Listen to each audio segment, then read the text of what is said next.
Cada membro da equipe é escolhido por suas próprias habilidades absolutamente únicas. What are you guys doing? A equipe mais maluca que eu já vi. James Gunn, eu te amo.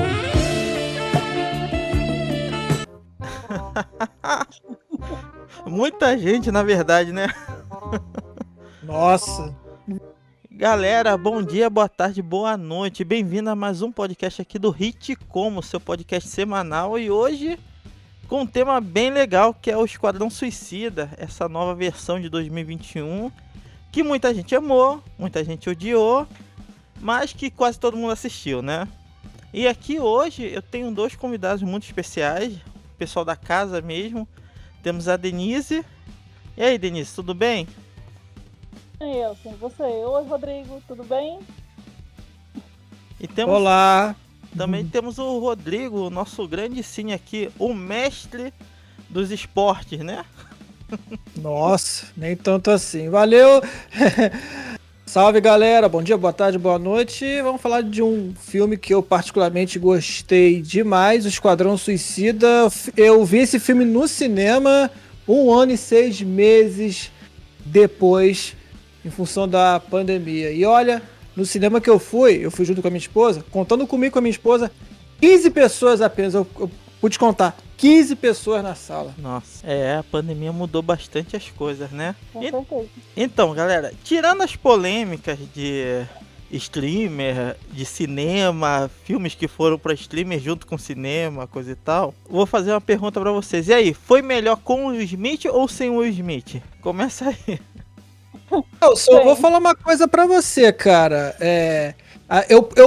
Eu separei as coisas boas e ruins do Esquadrão de 2016. Teve mais coisas ruins do que coisas boas. As coisas boas do Esquadrão de 2016: Viola Davis, Margot Robbie, impecáveis. E eu gostei do Will Smith. Eu gostei eu gostei. Claro, não foi aquele primor. Não foi uma das melhores atuações do Will Smith. Vamos lá.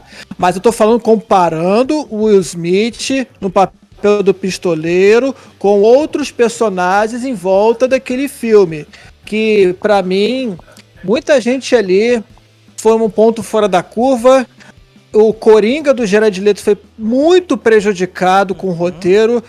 Eu sempre falei, olha só a comparação do Jared Leto, Coringa, no Esquadrão Suicida para o pouco que ele participou na Snyder Cut Liga da Justiça.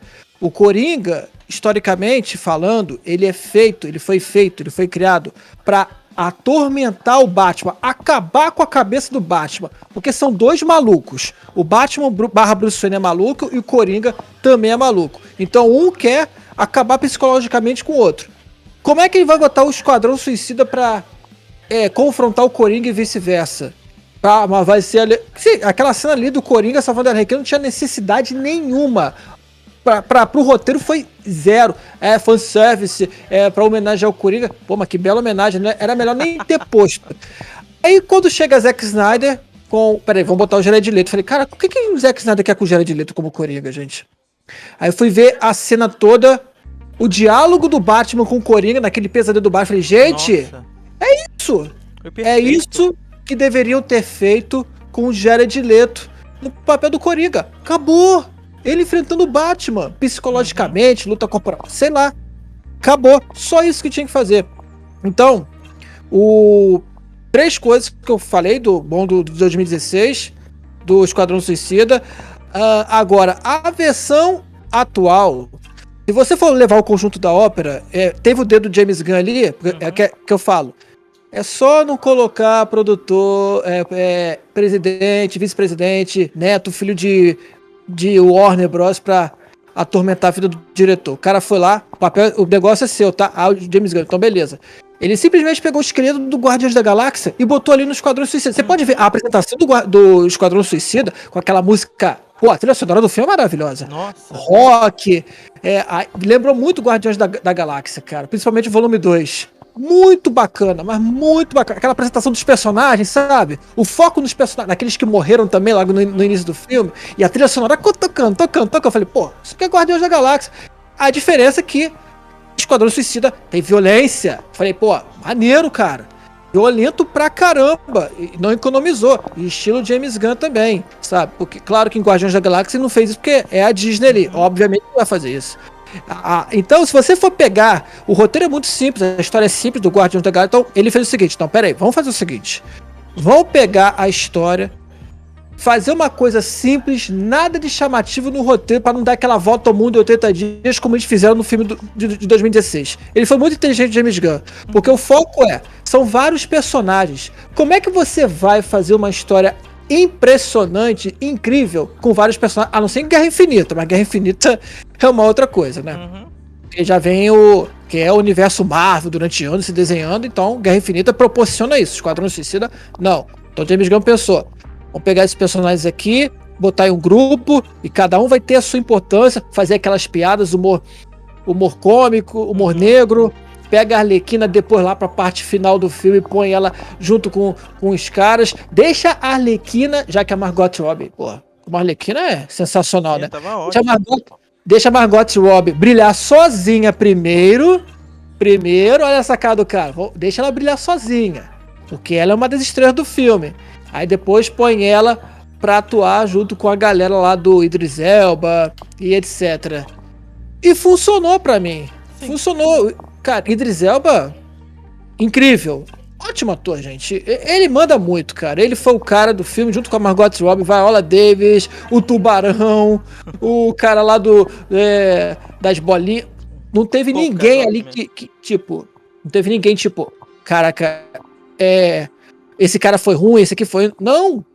Pra mim, todo mundo ali foi bacana. Por quê? Porque o James Gunn se importou com a atuação de cada personagem dentro da proposta simples da história. E funcionou. Isso aí. E aí, Denise? Então, eu achei bem interessante, só que eu gostei mais do segundo.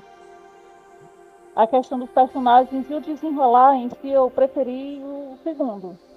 Eu gostei mais da Arlequina, como eu falei no início, no segundo do que no primeiro. A atuação do Will Smith eu já achei mais ou menos. Essa coisa toda. Mas assim, os outros personagens, assim, como eles fazem aquela questão, porque um é um tubarão, outra é uma caçadora de ratos, assim, é tudo personagens bem malucos, um monte de anti-herói. Assim, consegui fazer aquela equipe. E no segundo filme me chamou a atenção porque os efeitos são muito bem feitos, os CGIs são perfeitos, os desenhos assim que tem, os gráficos, as imagens gráficas todas são perfeitas, aquelas estrelas com os olhos no meio, eu achei super bacana, que fica na cara das pessoas, aquilo ali é fantástico. Então, antes de eu dar minha opinião, eu vou ser o estraga-prazeres aqui, que eu vou primeiro alfinetar, depois eu vou dizer o que eu gostei. Eu tenho que falar sobre a Agência Flash, o nosso parceiro aqui no Hit Combo. Galera, a Agência Flash é uma agência de marketing digital que ela é responsável por toda a estrutura aqui do Hit Combo e de outras empresas no ramo. Então, cara, se você quer alavancar seu negócio, acessa aí www.agenciaflash.com.br, que tem um super desconto lá com o cupom do Hit Combo. Vou deixar o link aqui na descrição. E continuando, o que acontece? Tipo, eu vou ser um pouco o advogado do diabo aqui. O primeiro filme, pra mim, a estrutura dele, a ideia principal dele, principalmente quanto a vilão, coisa e tal, eu achei interessante, mas eu achei que o diretor, ele não soube conduzir os seus atores. Por quê? Se você prestar atenção, cada diretor ele tem um aspecto, até você ver nesse novo Esquadrão Suicida, ele deu um ar cômico ao Idris, ele deu um ar cômico a vários personagens que geralmente eles não fazem isso aí em outros papéis. No outro ele não conseguiu dar sequência. Aquele final lá do primeiro Esquadrão Suicida, do Diablo, contra lá aquele deus, aquilo foi incrível, cara. Aquela cena, se ele tivesse dirigido legal, os atores, coisa e tal, ia ser memorável. Na hora que ele, tipo, se redime, ele vira realmente o deus asteca do fogo para poder bater de frente. Ele sabia que ia morrer ali. Só que ele pegou atores muito bons e não soube conduzir. Uma crítica minha do Will Smith dentro do filme é porque eu não consigo ver o Will Smith se ele não, como outro personagem que não seja o maluco do pedaço ou qualquer personagem cômico como o Jay do MIB. Ele não sai do papel. O pistoleiro nos quadrinhos é um cara extremamente sério. É o cara que bate de frente com o Batman. Já tomou uma surra. Ali ele tava muito cômico. Aquela cena de ele cheirar a pistola como se aquilo fosse o vício dele. Entendeu? Isso me incomodou. A Arlequina, pô, ela deu um show no primeiro filme, mas ela foi solta demais. Tipo assim, deram muito papel pra ela e reduziram dos outros personagens, né? Nesse novo filme, eu gostei que ficou mais equilibrado. Ficou mais interessante o nivelamento dos personagens. Ele quis dar um tom muito colorido, coisa que no outro filme era mais escuro, uma fotografia mais dark, né? Esse você pode ver que o Starro tá extremamente colorido, é totalmente diferente dos quadrinhos. Isso me incomodou um pouco, mas eu entendi a proposta, né? O próprio Tubarão Rei, ele tá totalmente diferente dos quadrinhos, ele tá meio bonachão, sabe? Burro ele sempre foi, mesmo nos quadrinhos. Mas ele tá meio bonachão.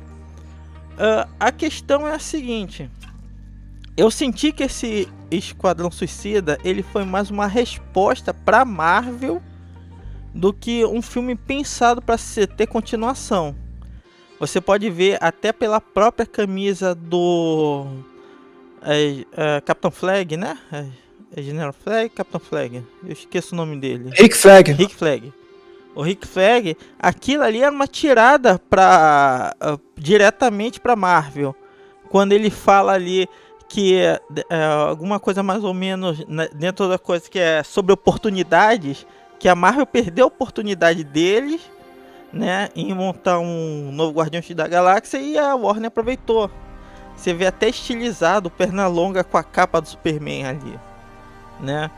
Então achei muito legal a proposta, achei legal o filme, bacana. Me surpreendeu algumas mortes ali, que eu nem imaginava. O trailer te engana pra caramba, porque você olha pro trailer, você vê aqueles personagens, você pensa que são aqueles personagens lá, tipo a Mongal. Eu pensei que ela ia continuar, falei, pô, ela vai fazer o papel do Hulk, entendeu? O Doninha, cara, eu nunca imaginei o Doninha dentro do filme. E o que mais me surpreendeu foi eles criarem um personagem, a Caça-Ratos 2, que não existe nos quadrinhos. Eu achei sensacional. E foi perfeita, cara. E era grande surpresa. E era a personagem que eu falei, pô, ela vai morrer no começo do filme. Mas essa cena pareceu muito a cena de uma personagem da Marvel, que é a Garota Esquilo. Que ela faz a mesma coisa com Thanos. Ela derruba o Thanos com um monte de esquilo. Ela faz basicamente a mesma coisa. Então, eu gostei do filme, achei interessante, mas ainda tenho as minhas ressalvas e, na verdade, mais é o James Gunn, porque eu acho que ele não sai muito do estilo. Acontece essa coisa que você falou do primeiro filme, que o diretor botou o pistoleiro como fazer o papel de humor, aquela coisa toda. Isso tudo aconteceu porque o filme lá do primeiro Esquadrão Suicida, se você for lembrar do primeiro trailer, não tem nada de humor, é um negócio, uma trilha sonora mais sombria, um negócio mais sombrio. Beleza, o filme seria totalmente sombrio, aquela coisa séria. Quando surgiu o Batman vs Superman, que eu gosto desse filme, a versão de 3 horas, não a versão de 2 horas e meia, eu gosto da versão de 3 horas, tá? Tem uma série de erros, tá? Mas eu gosto. Quando a bilheteria... Beleza, a bilheteria foi lá, quase 900 milhões de dólares. Deu dinheiro. Queria 1 bilhão, mas deu dinheiro, né? Eles ficaram no lucro. Aí quando veio a crítica pesada da mídia, tudo mais sobre o filme, a Warner falou, peraí, para tudo.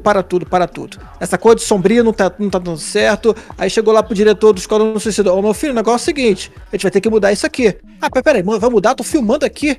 Vai mudar agora? Não, vai ter que mudar. Eles fizeram refilmagens e transformaram um filme que era pra ser sombrio numa comédia, sabe? Aquela coisa horrorosa que a gente viu de fazer piada lá e tal. Eu falei, gente, isso aí não tem absolutamente Nada, nunca é aquela coisa. Quando o filme nunca é pensado desde o seu nascimento, desde os papéis ali dos roteiros para ser um filme de comédia, e de repente, aos 45 do segundo tempo, eles querem mudar a estrutura do filme, tá fadado ao fracasso, gente. Exatamente. Tá fadado. Então, tudo que acontece é por quê? Porque os caras se intrometeram no assunto lá do Esquadrão Suicida de 2016. E foi aquilo que aconteceu. Infelizmente, né? Com a questão do pistoleiro, do Will Smith, que ele teve que fazer um papel mais... Não foi por culpa do ator. O ator tá lá pra fazer aquilo que os caras estão mandando. Pô, vou fazer isso. Beleza. Ah, mas eu não gosto. Paciência, vai ter que fazer isso.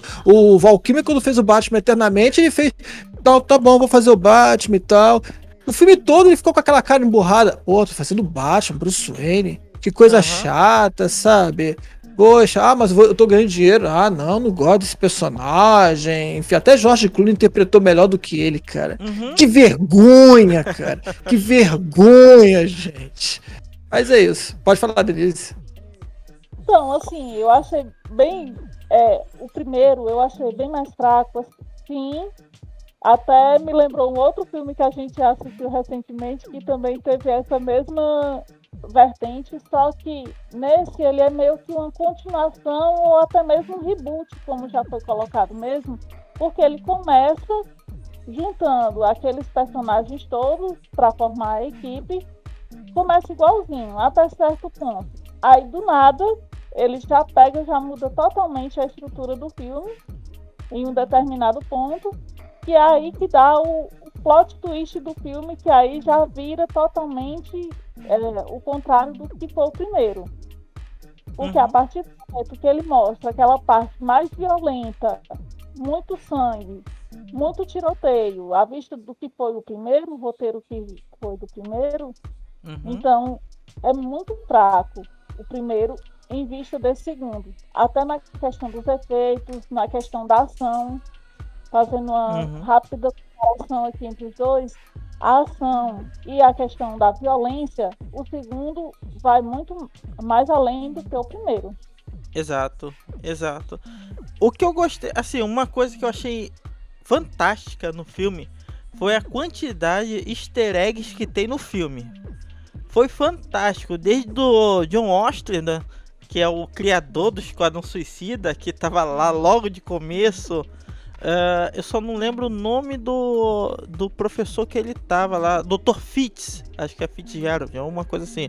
Dr. Fitz, Fitzgibbon, lembrei.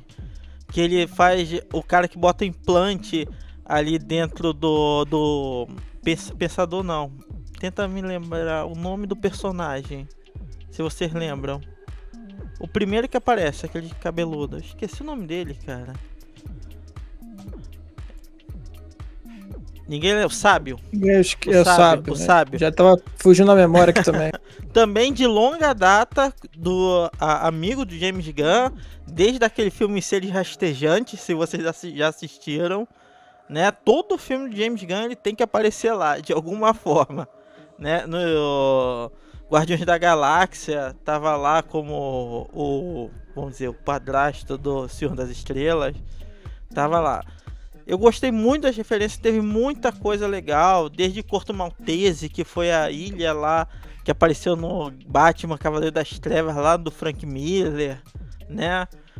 Gostei muita coisa, a camisa do Rick Flag, achei sensacional, essas referências, ele conseguiu puxar muito do quadrinho pra dentro do filme. Eu achei legal pra caramba, cara. Até a questão do caça-ratos lá com Taika Waititi, pô, quem imaginaria que ele tava no filme? Ninguém, nem no trailer tinha isso. Pegou assim de surpresa. A ascensão do Bolinha, cara. O Bolinha, você vê o Bolinha como um herói. Tipo, foi inacreditável. Eu gostei muito das referências, achei legal. Tem referência pra caramba. Mas tem algumas coisas ali que me incomodaram um pouco, principalmente com continuidade, entendeu? Eu achei que não exploraram muito o Tubarão Rei, que tem uma história rica. O Sábio foi o personagem que eu mais detestei, porque pra quem conhece o Sábio nos quadrinhos, cara, ele é o inimigo das aves de rapina, ele era pra ser um Batman da vida, né? Ele tem uma história densa pra caramba. Foi um dos personagens que foram introduzidos assim como um dos primeiros personagens realmente. Ele terminou com um personagem gay nas histórias da DC, né? E eu acho que exploraram muito pouco. Fora que mudaram a idade dele drasticamente, né? Quem entendeu a referência dele matar o passarinho lá, que é um canário, né? Vai entender que é por causa da canário que prendeu ele nos quadrinhos, né? Então é uma referência bem legal. Eu achei interessante, só que é aquele negócio. Vocês acham que esse vai ser o futuro da DC? Porque no começo ela copiou muito a Marvel, tentando deixar as coisas muito coloridas, que foi a tragédia lá do Liga da Justiça, até ser corrigido.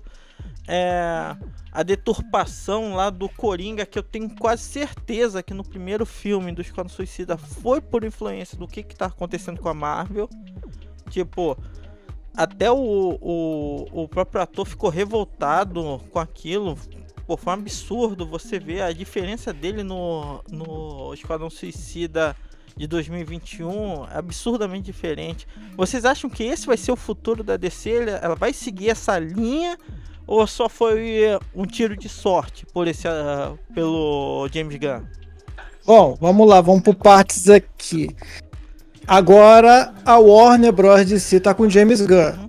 Ele só vai voltar pra Marvel pra fazer o Guardiões da Galáxia Volume 3 e pronto. Então, já tem ali o dedo do James Gunn para futuras continuações de Esquadrão Suicida e até de outros filmes nesse nível. Ele pode utilizar, dependendo do contexto dos personagens, heróis, vilões, o mesmo estilo, só que, dependendo, conforme eu falei, se for um filme de herói, ele não pode botar violência, tanta violência como foi Esquadrão Suicida. Isso vai balancear. Isso vai depender do tipo de filme que ele for dirigir para o personagem da DC. A gente não pode esquecer também de outro cara que tá ali. O pessoal tá esquecendo. J.J. Abrams. Sim, para quem não sabe, a Bad Robot, ela fechou um acordo há alguns anos atrás, há poucos anos atrás, acho que foi há 4 ou 3 anos atrás, enfim, antes da pandemia, bem antes da pandemia, com a Bad Robot, que é presidida por J.J. Abrams, um contrato de exclusividade de $500 milhões em faixa nesse montante aí, em que a Bad Robot agora fixa contrato de exclusividade para você fazer o que quiser, ó. Filmes, games, séries para Warner Bros. Então existem planos do J.J. Abrams fazer filme do Superman, quem sabe, ou da Liga da Justiça, ou até o James Gunn pode embarcar nessa também. Eu acho que a Warner Bros. Vai pegar esses dois caras, eles são muito inteligentes, o J.J. Abrams e o James Gunn, eles são muito inteligentes, eles vão pegar esses dois e falar, gente, olha só, vocês agora vão fazer os filmes mais importantes para ser tipo a ressurreição do universo DC. Mas até que ponto isso eles podem fazer isso? Será que eles vão fazer a questão do multiverso? Porque o Batman do Matt Reeves com o Robert Pattinson não vai ser na Terra 1, não. Vai ser na Terra 2. Vocês estão ligados nisso? Sim. Pelo menos é o que as notícias estão dando conta aí. Vai ser na Terra 2? Eu achei que É. era na Terra 1. Vai ser na Terra 2, foi o que as notícias circularam por aí. A gente tem a questão também do Flashpoint, que vai ser lançado no ano que vem, que vai abranger, quem sabe, ainda mais a questão do multiverso. Sim. Então, cara, até porque o J.J. Abrams, pra quem não sabe, o cara produziu Lost. Lost tem o quê? Viagens no tempo. Sim.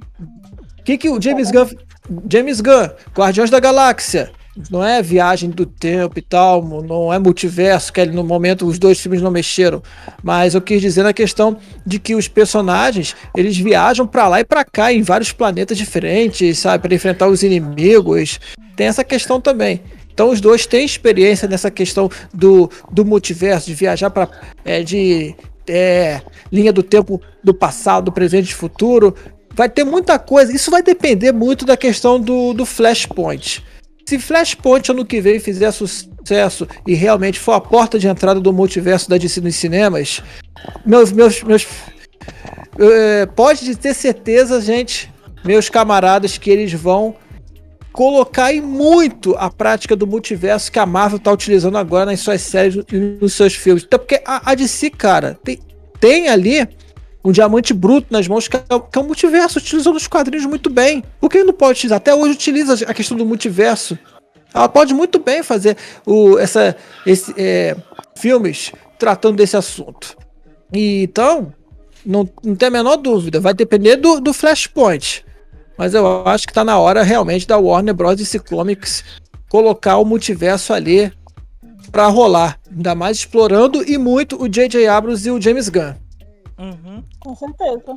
É, Assim, verdade. eu me senti. Pode falar, Elsa. Não, pode falar, por favor. Continua. Então, eu me senti, assim, vendo o Esquadrão Suicida 1, igual quando eu vi o Liga da Justiça 1, aquele primeiro lá, aquela primeira versão. E quando eu me deparei com a do Zack Snyder, quando eu vi o segundo. Quer dizer, me passou a mesma experiência assim, que eu senti, porque a mudança ali foi fantástico. O roteiro totalmente mudado, tanto no Liga da Justiça do Zack Snyder, como no Esquadrão Suicida agora. Me passou essa mesma sensação assim, porque revolucionou total. E deu mais margem para de se mexer nos multiversos, no caso. É. Eu vou dizer que eu tô bem ansioso pelo filme do Flash, entendeu? Porque ele, pra mim, é a chance de corrigir muita coisa ali, porque eu vejo que mesmo o Snyder Cut, ele teve que pegar fragmentos que eu tenho uma ligeira sensação que aquilo ali ainda não era o filme o final dele. Não era aquilo ali tudo, que parece que faltou alguma coisa. Entendeu?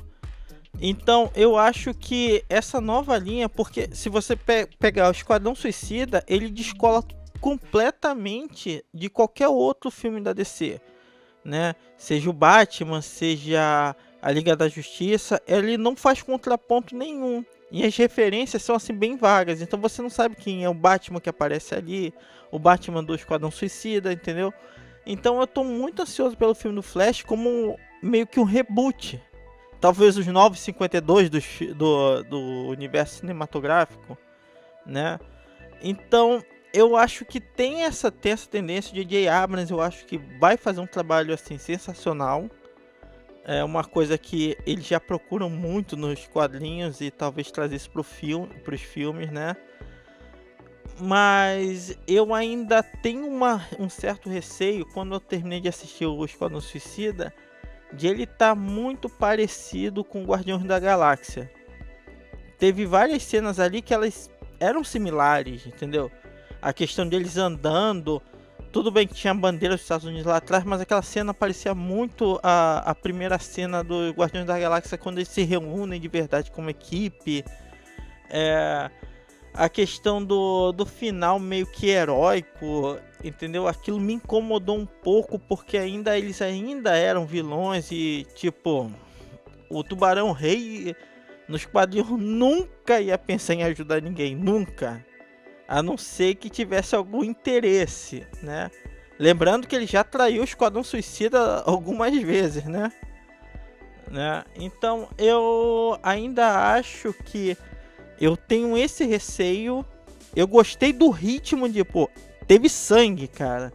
Não poupou. A cena deles invadindo o acampamento foi perfeita pra mim, cara. Aquela competição do pacificador com o sanguinário foi uma das cenas mais icônicas pra mim. Eles apostando quem é que matava de forma mais gloriosa. Muito boa aquela cena, cara. A cena do ventilador, cara. Aquilo foi perfeito. Ele acertando o ventilador, aquilo foi ótimo. Eu não esperava um filme nesse nível. Eu não esperava. Depois de eu ter visto os outros filmes da DC, mesmo o primeiro Esquadrão Suicida, eu não esperava esse nível. É aquele negócio, quando o estúdio fala, ó, é isso aqui, ó, faz o que você quiser, né? Apesar que aquela cena da Arlequina com o ditador lá, eu achei meio escrota. Eu achei desnecessária. Entendeu? Acho que ela não casou. Parecia mais alguma coisa da Warner falando, ó, tudo bem, você tem o controle de tudo, mas isso aqui eu quero. Quero que faça assim. Eu achei que ela descolou um pouco da situação. Vocês não acham? Cena que, que ela mata o Não, ditador? que ela tem um relacionamento ali com ele. Ela começa. Ah, sim. Eu acho que destoou ali, eu acho que não. Sei lá. Ah, não, eu entendi aquilo ali, eu entendi. Ah, mas ali deu pra entender. Porque a Arlequina e o Coringa romperam, Não, sabe? sim. Sim. Não, sim, isso aí tudo bem. É João Pedro. Mas eu achei assim que foi uma cena muito afoita. Foi uma cena que. A do tiro não, eu entendi o tiro perfeitamente. Eu acho que na mente maluca dela. Aquela, tanto que tem as cenas de ela matando todo mundo e você vê flores em vez de sangue. Você vê que ela é doidinha das ideias. Aí ok, beleza. Eu entendi essa parte, ficou perfeito. O que eu acho que não casou foi do nada ela se sentir atraída a ponto de transar ali quebrando tudo. Eu acho que não casou essa cena. Não sei. Eu não sei se é só impressão minha. Entendeu? Quem assistiu o Esquadrão Suicida, a animação que teve há uns anos atrás, que ela tem um caso com um pistoleiro, você vê que teve uma construção para chegar até os finalmente. Que ela tava querendo se descolar do Coringa, então ela queria outra pessoa que fosse diferente, coisa e tal. Você vê que teve uma coisa. Eu acho que a Denise não assistiu essa animação. Assisti não. Não, mas é uma animação bem legal, entendeu? Qualquer coisa, a gente passa aquele meio que vem de navio, a gente passa o link. Mas eu acho que tem na Netflix. Depois então eu dou uma procurada pra ver. Então, eu achei que aquilo ali foi uma construção legal de um novo relacionamento dela antes de ela ter o relacionamento com a Era Venenosa. Mas eu acho que ali dentro do filme eu achei que ela destoou muito. Entendeu? Então parecia que foi mais uma exigência do estúdio do que realmente uma cena real. Pode ser só impressão. Ah, já entendi. Acho que eu entendi seu ponto de vista. Mas pode ter sido uma jogada sim. Pra tentar unir, pra depois dar um jeito de separar, já que é anti-herói, né? No caso do Coringa, principalmente. Que ele é considerado totalmente anti-herói. Exato. É quase como se a gente for parar pra pensar em outros universos, como os livros, a jornada do herói, onde tem uns passos até chegar o ápice. Nos filmes modernos é basicamente isso. Tem uma entrada que é cômica, coisa e tal, tem que ter a cena de relacionamento, né? E até os finalmente. Então pareceu que foi mais isso. Ele não ficou tão bem explicado aquela questão lá do casamento e depois desfazer total. No filme em si não explicou, a não ser que tenha alguma coisa nos quadrinhos, nos HQs, ou em algum... Pelo pouco que eu li, não. Não tem não. Pelo que eu sei, não tem. Foi mais apressado, aquela coisa, é ditador, né? A ditador é apressado mesmo. Esses caras adoram fazer as coisas pra tipo, não, eu quero pra agora. Não é pra amanhã, não, é agora que eu quero. O cara simplesmente olha pra Arlequina e tipo, caraca, meu, essa mulher, ela pode ter, pelo que eu tô vendo assim, eu não conheço ela, é a visão do cara, não conheço ela. Mas só por olhar o olhar dela, ela deve ser igual a mim. Sim. Deve ser igual a mim, sabe? O cara gosta de matar, o cara quer destruir todo mundo. E aí pensa, pô, a Arlequina também, né? Beleza, então vou fazer uma parada aqui. Eu sou o rei, ela vai ser a rainha e tudo mais. Beleza. Ela provavelmente, não é que ela tenha feito aquilo por amor, porque o cara tava apaixonado. Isso era nítido. Pô, então, assim, ela queria se divertir, sabe? Ver, não, como é que vai ser isso aqui? Vou me divertir aqui, sabe? Eu quero fazer uma coisa. Aquela que nem assim, é estrambelhado. Não, vamos me divertir aqui. Eu não gosto dele, mas, sei lá, o cara é gostosão, é bonitão. Vou pra cama com ele, né? Vou destruir tudo ali. Muito engraçado, né? E destruiu a sala toda, cara. Negócio exagerado, né? Mas, quando ele chegou ao ponto, cara, rapaz, essa cena eu achei bacana. Porque o cara chega, tipo, vou matar as crianças também, sabe? Aí pronto. Aí a Arlequina foi lá e matou ele.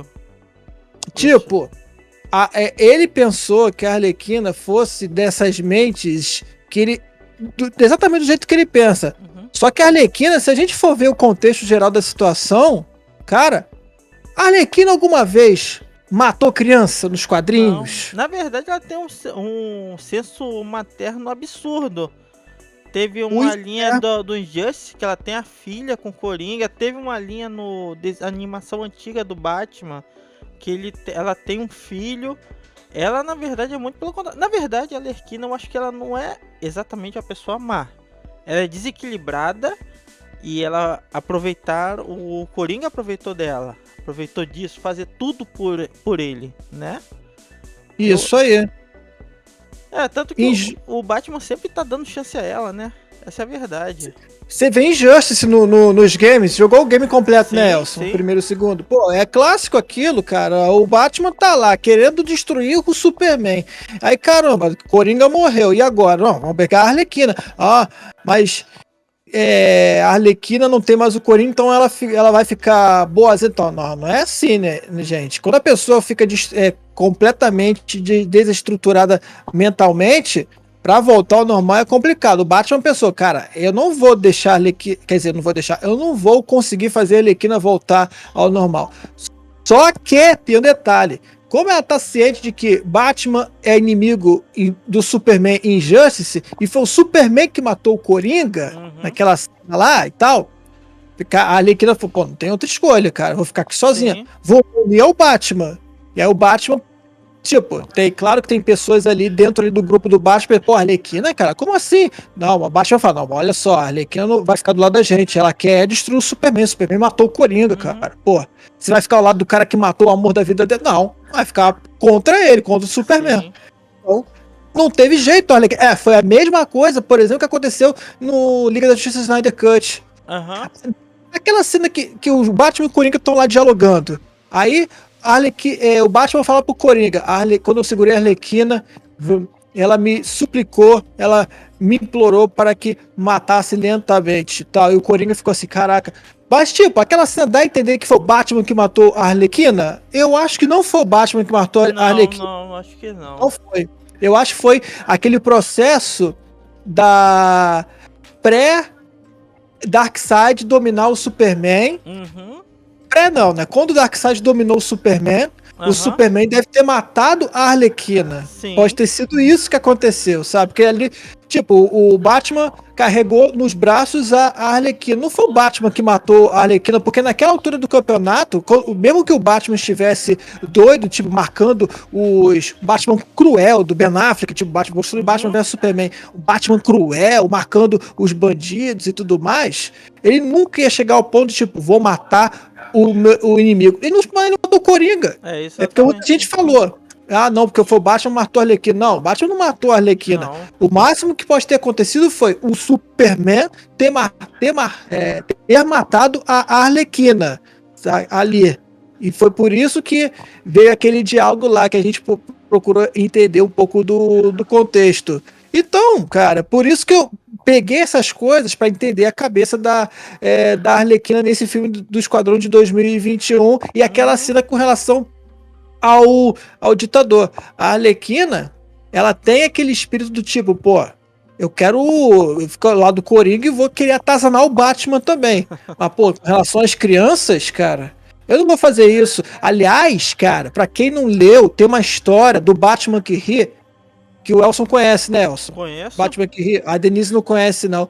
Rapaz, quem não leu, leia, porque é na Terra menos 21, outro universo da DC, que o Coringa, tipo, ele tá torturando crianças. Sim, a ponto das crianças virarem...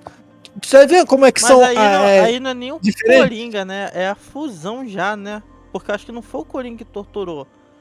Foi já... Não, antes do Batman é matar o Coringa e ele exalar o gás que vem da boca do Coringa, porque ele transforma, porque se você for ver, depois que o Batman mata o Coringa, o Batman e o Superman estão ali conversando na Torre da Liga da Justiça e falam, caramba, gente, um monte de criança aqui que o Coringa transformou ali nas crianças do Coringa, sabe, com a toxina ali do Coringa. E quando o Batman se transforma ali no Coringa de fato, ele faz o mesmo, sabe? E o seu filho, o nome dele é Damian, né? Damian Wayne, também se transforma ali no Coringa com a roupa do Robin. Mano, aquilo ali é muito... como é que é a palavra mesmo que eu posso... Muita loucura, cara. O Batman que ri, quando ele já tá transformado, o Bruce já tá transformado, ele faz uma parada dessa, ele tortura um monte de gente né? Ele tortura até uma versão dele criança pra transformar. Tipo, é absurdo. Esse é o Coringa. O Coringa é o cara que ele despreza a vida, entendeu? Tanto que tem uma cena no Cavaleiro das Trevas que eu acho, assim, icônica. É quando ele queima dinheiro. Ele fala, eu não tô nem aí. Eu só... Né? A frase que, tipo, tem gente que só quer ver o circo pegar fogo é perfeita. O Coringa, ele não quer saber de nada. Ele só quer ver o circo pegar fogo. Ele não se importa com dinheiro. Ele só sabe que ele fazendo aquilo, ele causa o caos. É isso que ele quer, né? Na piada mortal, isso fica bem explícito, né? O que ele quer provar, o ponto de vista dele, aconteceu o que aconteceu, né? E é isso que é legal. Esse Coringa eu queria muito ver no Esquadrão Suicida, porque esse é o real Coringa que faz a Arlequina desequilibrar, entendeu? É o que já manipulou o Esquadrão Suicida várias vezes, entendeu? É o que a Amanda Waller nunca consegue trazer pro Esquadrão. Esse era o Coringa que eu acho que daria uma bela fisgada, sabe, no coração dos fãs, né? Porque ainda teve aquele negócio, uma coisa que eu odiei no primeiro Esquadrão Suicida é as pessoas acharem que o pessoal postando até no Instagram, né? O amor da Arlequina com o Coringa é o amor mais lindo do mundo. Não, é doentio aquela porcaria. E no primeiro Esquadrão Suicida passou a filosofia completamente contrária, né? É isso que eu queria ver. As tatuagens nesse filme dela, que ela fala a Arlequina não é de ninguém, é perfeita. Porque no primeiro filme ela estava escrito propriedade do Coringa. Agora tá escrito propriedade de ninguém. É perfeito esse coisa, porque você vê que nesse esquadrão ela é a Arlequina que se separou completamente. Ela já é outra pessoa, outro ser, tanto que ela faz o que ela quiser. A cena lá do Imperador é um exemplo do que ela faz o que ela quiser, né? E ela é loucona. A cena que eu mais ri, cara, que eu ri no trailer e ri de novo assistindo o filme, foi quando o Rick Flag tá lá se preparando pra invadir lá a torre. Ela, e aí? O que vocês estão fazendo muito aqui? engraçado. A gente tá indo me salvar. Vocês estão indo me salvar? Então eu vou voltar pra lá. Aí, foi muito maneiro, cara. Não, e aquela cena lá que eles estão lá no prédio, tá ela, o sanguinário, o cara das bolinhas, qual é o nome dele? Ai, rapaz, eu esqueci o nome dele. Ele, gente. no inglês é Polkadot mesmo, mas eu acho que ali era bolinha mesmo, né? Acho que era bolinha. É.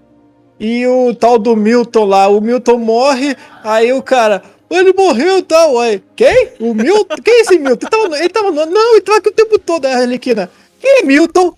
Ah, não acredito, você não sabe o que é Milton. Não, um cara que chamado Milton, ele é esquecível, né? Pô, eu ia lembrar, se fosse um nome diferente, eu lembro. Caraca, eu fiquei olhando aquela e falei, gente, que loucura é essa, cara? E sabe o que é pior? Eu não prestei atenção no Milton, cara. Eu não prestei atenção no Milton, de jeito nenhum. Eu só fui prestar atenção nele quando ele já tava morto. Porque eu vi que o Rick Flag tirou o fuzil dele, né? Ele tava com uma 12, né? Aí tá... Eu não prestei atenção depois que eu revi o filme, que eu percebi que lá, quando tava na neblina, ele tava no canto, andando com eles, desarmado. Mas você sabe que aquilo foi uma sátira do próprio filme pra dizer, tem um personagem coadjuvante ali que não dá importância nenhuma pro filme que vai morrer, tá bom? Então eles foram lá e fizeram a piada. Foi muito maneiro, cara. Tem uma sacada muito maneiro. O Tubarão Rei, ele com rádio, pombo. Olhando o pombo, cara. Ah, é o Stallone que tá na voz do Tubarão, cara. Nossa, e ainda usaram o dublador do Stallone aqui também, cara. Ficou muito bom, muito bom. Maneiro. Muito bom. Agora, o Tubarão Rei realmente era pra ter tido mais ação mesmo no segundo. Ele teve mais ação no primeiro. Em relação ao Tubarão Rei. O Tubarão Rei foi legal. Acho que foi o personagem, assim, que... Ele era meio que alívio cômico. Eu acho que ele era uma mistura de Groot com Hulk. Entendeu? Alguma coisa nesse sentido. Porque ele era um personagem extremamente forte, vocabulário muito curto. A cena de ele tentando comer a caça-ratos foi linda, achei maneiro pra caramba. Fome. Tipo, ele conseguiu dar um alívio cômico. Você via que tinha as cenas de sangue, era explícito. O tubarão rei rasgando o cara ao meio, aquilo ali era visceral. Eu lembrei de Dead Space assistindo aquilo ali, cara. E ao mesmo tempo era cômico. Você vê a hora que ele engole um cara inteiro, você ri daquela cena. Você ri da cena das pessoas morrendo. Tipo, você fica olhando, pô, cara, será que eu sou um psicopata também? Eu tô rindo desse troço. É legal, é engraçado. Eu gostei muito dessa mescla, eu achei coisa. Agora, o que eu não gostei foi ser colorido demais. Pronto. Eu achei que o Starro... Colorido demais? O Starro tava extremamente colorido. Já viu o Starro nos quadrinhos? O Starro tá parecendo uma pelúcia gigante, cara. Ah, isso é verdade. Ele tá parecendo uma pelúcia gigante. Eu não senti ameaçador. Apesar que, se você for prestar atenção, e quanto a relatos, tanto no primeiro filme quanto no segundo, o inimigo real é os Estados Unidos. No primeiro filme lá, a experiência com a magia. E nesse segundo filme, pô, pegaram um Starro que tava voando lá no céu, não tava fazendo nada mal pra ninguém. Na morte dele ele fala isso. Eu tava feliz olhando as estrelas. Quem é o real inimigo? Estados Unidos. Talvez uma alfinetadazinha ali, né? Não sei. Ali com certeza. Não tenho a menor dúvida de que, se no primeiro filme já mostraram esse tipo de coisa, no segundo então foi mais explícito. Do tipo, não, são os Estados Unidos ali, beleza? Eles que são a verdadeira ameaça. Coitado do vilãozão, né? Coitado dele, cara, porque tava feliz da vida no espaço e de repente vem os Estados Unidos, não, vamos pegar esse cara aqui pra gente fazer umas experiências. Aliás, pra que os Estados Unidos queriam fazer experiência com aquele vilão? Tipo, pensando futuramente em deter o Superman, se o Superman acabar indo para o lado negro da força, ou quando o Batman acabar se rebelando, entre aspas, contra a humanidade, não sei. Talvez eles queriam fazer um plano de contingência ali do tipo, contra os heróis, porventura alguém surtar e ameaçar a humanidade. Mas aí que tá. Será que eles vão ter o controle total do bichano? Duvido. Depende. O Batman já controlou uma cópia do Starro, né? É verdade. Né? Eu li uma parada dessa. Eu esqueci que o nome acabou dele. do filho. Filho não. Meio que filho, clone, né? É um clone. Que ele chama o Batman de pai. Eu esqueci o nome isso. que ele dá. Não era Starro, não. Ele tinha um nome. O Batman até coloca ele como se fosse um Robin na vida dele. Na verdade, ele se imagina como Robin, né? Ele sonha. Só que ele faz o papel que o Caçador de Marte faria, que é a conexão mental com todos os integrantes, que é muito mais poderosa do que o Caçador de Marte, né? Agora, ele ali introduzido, o que eu entendi é que os Estados Unidos, na verdade, queriam utilizar ele como um monstro que é capaz de controlar a multidão. Vai invadir um país, só manda os esporos dele. Controla todo mundo, sem dar um tiro, ele consegue controlar uma população inteira. Na verdade, é um inimigo brilhante. Lembrando que ele foi o vilão que foi responsável pela criação da Liga da Justiça, né? Primeiro quadrinho da Liga da Justiça, o primeiro vilão era o Starro, que fez todos os heróis se unirem. Aí criou a Liga da Justiça da América. Então ele tem um papel icônico, assim, absurdo. Eu até pensei durante um tempo, lá atrás, que quando anunciou a Liga da Justiça, que seria um desses vilões icônicos. Não pensei que ia ser o Darkseid. Na verdade, nem o Darkseid, é o Lobo da Steppe, né? Mas é bem legal. Ele como vilão de um Liga da Justiça também daria um vilão bem legal. Cara, você falou, questão realmente é a história do filme, que ele iria ser utilizado como uma arma para os Estados Unidos, exército dos Estados Unidos, invadir países e tudo mais. Dá pra imaginar uma coisa dessa, tipo, chega a Liga da Justiça, olha pra aquilo, peraí, cara, como assim? Vocês estão utilizando um alienígena pra invadir países? Gente, imagine só, cara, teria uma crise Estados Unidos contra e a Liga da Justiça. É uma coisa bem interessante a se pensar nisso, porque Isso aconteceu na questão da Casa Branca e contra a Liga da Justiça, mas quando o Lex Luthor era presidente dos Estados Unidos.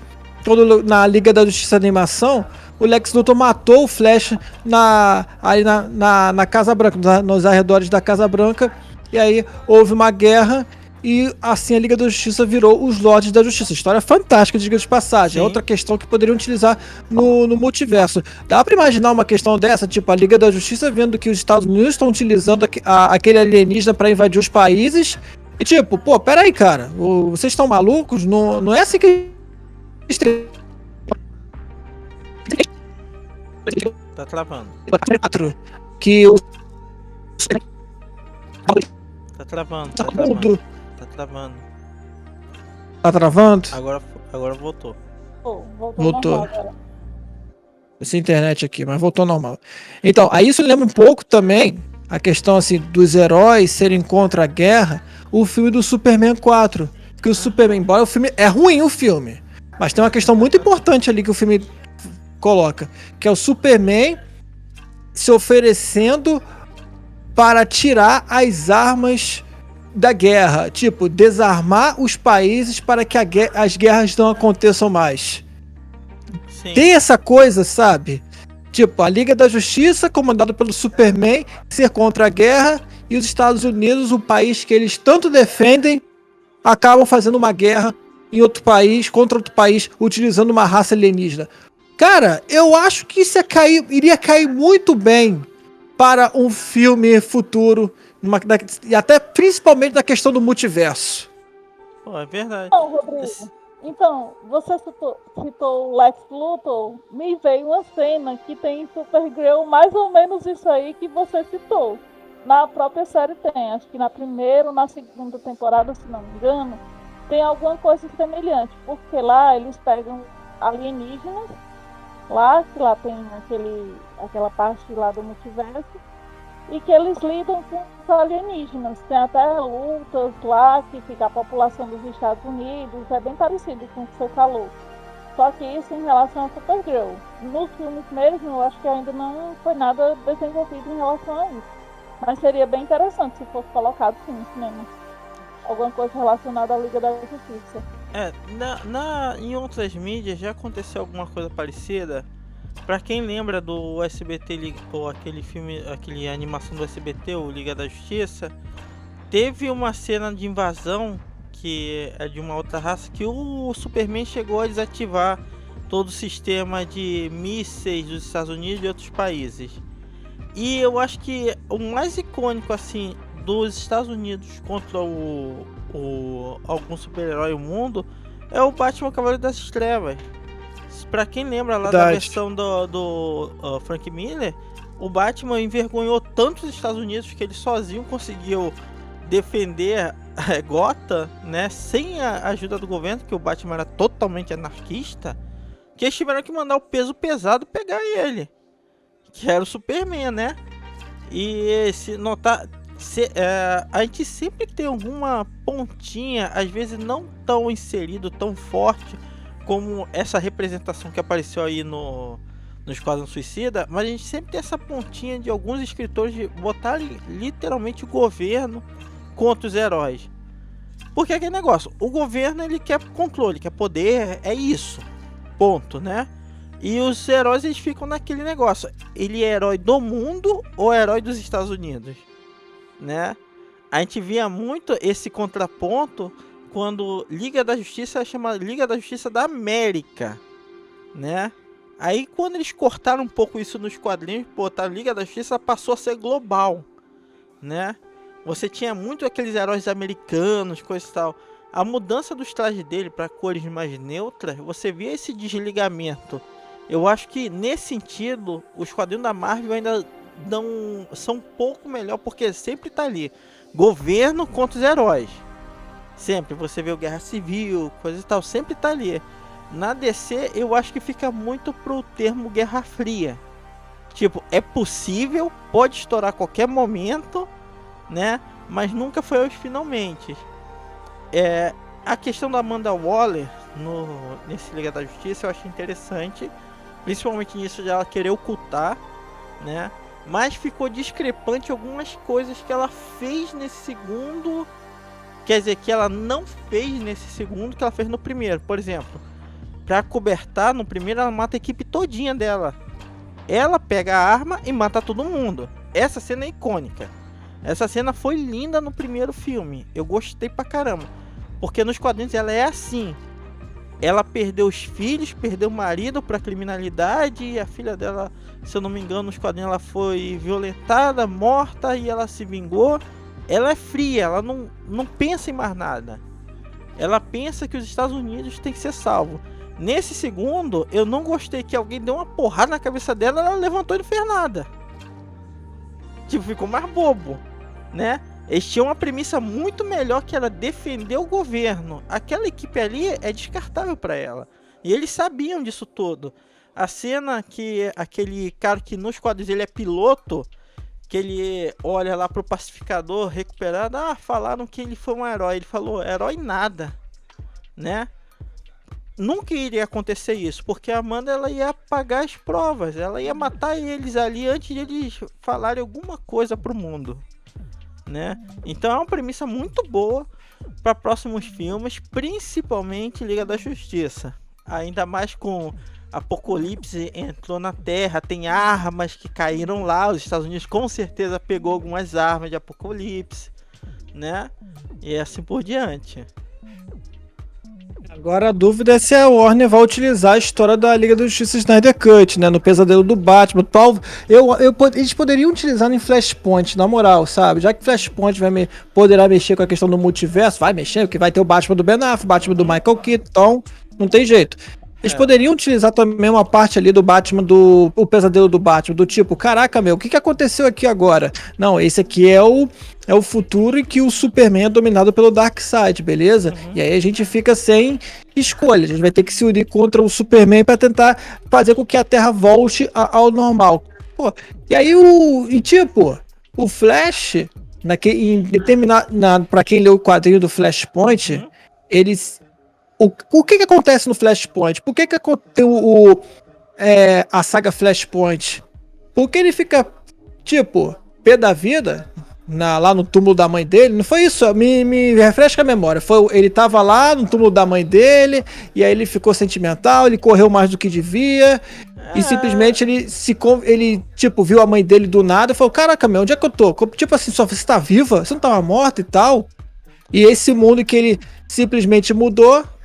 Não tem Superman. Isso. Oi. É porque, na verdade, eu acho que ele fez isso porque ele sabia que ele podia fazer. Ele sempre soube. Só que ele viu que ele salvava a vida de várias pessoas, mas ele não salvava a vida dele. Tipo, o que era importante pra ele, ele perdeu. E ele podia resolver aquilo, né? Só que eu acho que ele não pensou nas coisas. E aquilo foi meio manipulação também do Zoom, né? O professor Zoom só ficou observando, sabia que aquilo ia acontecer, Zoom, né? Então teve tudo aquilo. Eu acho que era aquele negócio, é o dilema do herói. Quando você pode salvar toda a humanidade, mas não pode salvar a própria vida. Não pode salvar aqueles que são seus entes queridos. Isso acontece muito com o Homem-Aranha, né? Pra quem leu o quadrinho Homem-Aranha Blue, Homem-Aranha Azul, que acho que é o melhor quadrinho que eu já vi, que ele conta a história lá da primeira namorada dele, como a morte que ele não pôde salvar, é o dilema do herói, né? Sempre assim, ele acaba perdendo os entes queridos, e talvez a morte dos entes queridos é que impulsiona ele se transformar em herói, né? O Aço, que é lá do Superman, é um dos motivos desse, né? Se tornar um super-herói por causa da filha dele, e assim por diante. E o Flash é a mesma coisa. Agora, eu não acho... Na verdade, eu aposto umas fichazinhas que a Warner não vai usar nada do Snyder Cut, cara. Eu acho que ela vai usar... Acho que não. Ela vai usar o Flashpoint pra rebutar toda a porcaria que ela fez e tentar recriar o universo. Só espero que mantenham o Batman do Ben Affleck, que eu gostei. Eu achei legal. Eu achei assim... Não de todo legal, ainda falta um pouquinho do Batman ali, mas eu achei legal, entendeu? Eu tenho certeza que o Batman Ano Zero que tá sendo feito aí só vai ser um filme mesmo, como o do Coringa, né? E é isso, eu não vejo continuidade pra DC nesse sentido, pra Warner nesse sentido. Mas assim, galera, a gente tá chegando ao final do nosso podcast, batemos 1 hora aqui. Eu queria saber de vocês quantos combos vocês dão pra o nosso querido filme que a gente debateu, a gente debulhou, falou muita coisa de Esquadrão Suicida, e eu queria muito saber quantos combos vocês dão pra esse filme e se vocês esperam um segundo ou terceiro filme. Eu não sei como classificar, se esse foi o 2, se esse é o 1. Começando pela nossa amiga Denise aqui. Então, para esse segundo filme, ou reboot, ou continuação, não sei como classificar ele, eu dou um 3,5. 3,5. 3,5. Eu gostei muito da ação. Quando envolve bastante ação e muito sangue, eu gosto bastante. Então me chamou bem a atenção, e por conta das loucuras também da Arlequina, também eu gostei bastante. Você foi mais benevolente do que o do He-Man, hein? Né? Do He-Man tomou-lhe um 2 só e acabou. O herói dos heróis. Herói dos heróis. Então, mas ali foi uma ironia, né, gente? Não sei. Porque na verdade ela é um pacote. Não fala isso do He-Man, não. Adoro o He-Man. Nossa. Não, eu gosto do herói, mas ali, como foi retratado, infelizmente, né, pareceu mais um pacote do que um herói dos heróis mesmo. Então, digamos que ali tem sido ironia. E aí, Cine? Quantos combos? Só lembrando a galera que 3,5 é /5, tá? A nota máxima aí. aqui é 5. Lá no meu canal Máscara Nerd eu dei nota 10. Acontece o seguinte, tá certo, eu sou crítico de cinema, eu vejo algumas coisas assim como um crítico de cinema, pra procurar alguns erros, acertos de filme. Mas como eu tava num hype tão grande, porque tinha James Gunn na direção, e que a Margot Robbie voltou no papel da Arlequina, Viola Davis no papel da Amanda Waller, tinha o Idris Elba ali no papel do Sanguinário, então já eram elementos que a gente já poderia prever que seria um bom filme. Eu tava com um hype tão alto até em função da porcaria que foi a decepção que foi o Esquadrão Suicida de 2016. Lá no meu canal eu dei nota 10. Aqui eu vou dar uma nota 5. No máximo aqui é 5 combos. Porque eu não procurei desta vez procurar erros no filme. Eu procurei fazer o seguinte. Eu apenas espero que esse filme seja 1 milhão de vezes melhor que a versão de 2016. Eu fui no cinema do tipo, melhor. Pronto. Pra mim tá bom. Pra mim tá bom. Tipo, eu desliguei o modo crítico de cinema. Eu fui como um fã, esperando que fosse um pedido, esse filme, um pedido de desculpas, pode dizer assim, né? Porque, pelo que o filme mostrou de 2016, normalmente, mas teve bilheteria, mais de 600 milhões de dólares, mas a crítica e o público destruíram o filme. Quando isso acontece, o estúdio vai lá e fala, não quero mais fazer esse tipo de filme. Vamos esperar daqui 10 anos. Vamos esperar 10 anos. E a gente pensa em fazer um reboot remake. Não foi um reboot remake, embora não tenha lá Esquadrão Suicida 2. Tava lá o Esquadrão Suicida. Exato. Primeiro era Esquadrão Suicida. Esse aí é o Esquadrão Suicida.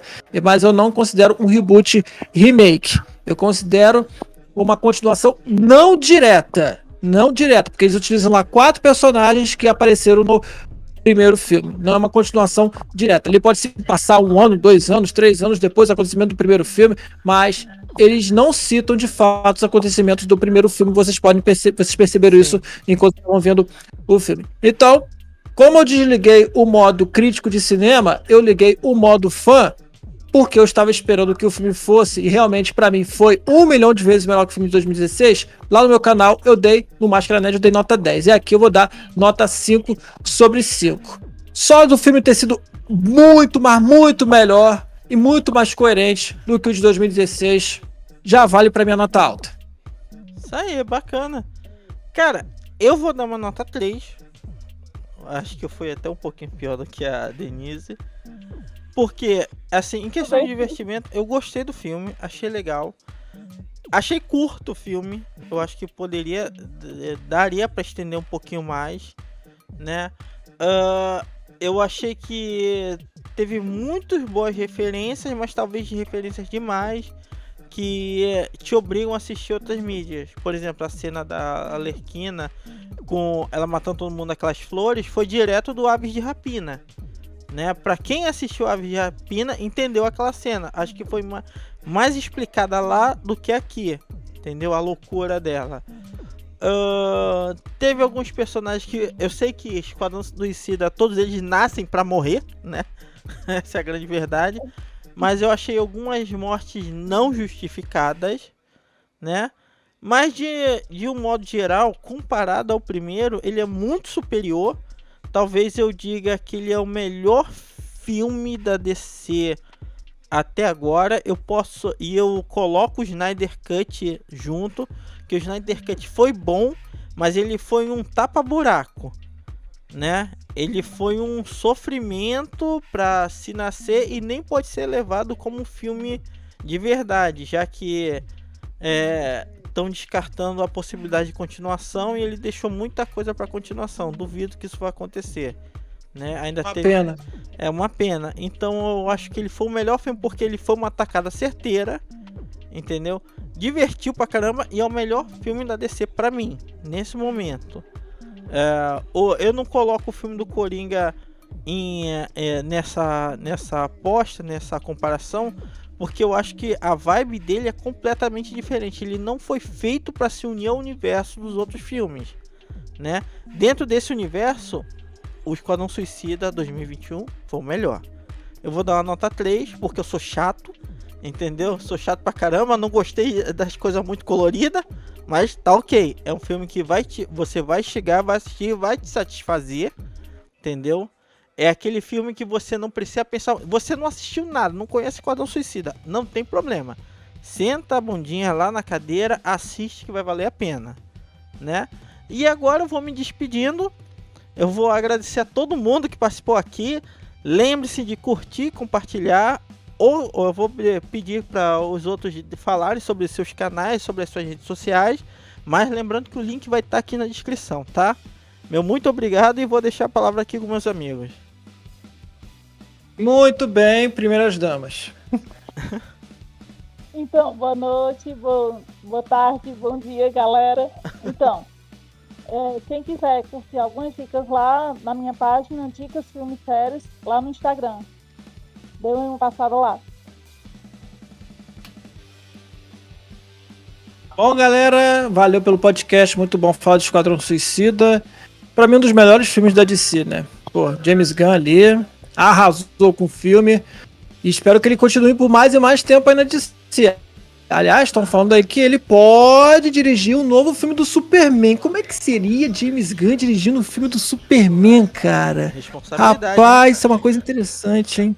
Uma coisa bem interessante. É claro que ele não ia utilizar a violência, porque o Superman não é violento, né? Nem aquele humor todo. Sabe? Balancear. Meio termo. Maneiro. Mas... Mas, gente, falando do meu canal, eu tenho um canal aqui no... Aliás, tem 2 canais aqui no YouTube. Um chamado Máscara Nerd, um canal de filmes, games, animes, história em quadrinhos, lives de games, relacionado ao mundo nerd. E o outro canal chamado Sega Saturn Mania BR, canal sobre o console mais sensacional da história da humanidade, dos videogames, chamado Sega Saturn. Mas claro que eu não falo só do Sega Saturn lá no canal também. Eu falo da Sega de um modo geral, mas o carro-chefe lá é o Sega Saturn. Então, é isso. Se inscrevam lá nos meus canais, Máscara Nerd e Sega Saturn Mania BR. E também estou no Instagram, meu nome lá, Rodrigo_Goniades. Vocês podem lá me seguir, que eu posto umas fotinhas lá, umas notícias lá, outra aqui, que vocês ficam também por dentro lá do mundo nerd e também do meu outro lado da vida, que é jornalista esportivo da rádio Antena Esportiva. Por lá eu também posto as fotos de... se eu estiver no estádio, eu posto a foto lá do estádio, anunciando a transmissão, o horário da transmissão, qual time vai jogar. Então, beleza, gente. Valeu. Forte abraço pra todos vocês e até a próxima. Até o próximo podcast do Hitcom. Valeu, galera. Valeu, galera. Até a Prazer próxima. estar com vocês. É isso aí. Muito obrigada. Valeu. Lembrando sempre, o herói dos heróis. É isso aí. Pegou. Essa frase é icônica. Essa daí pegou, viu?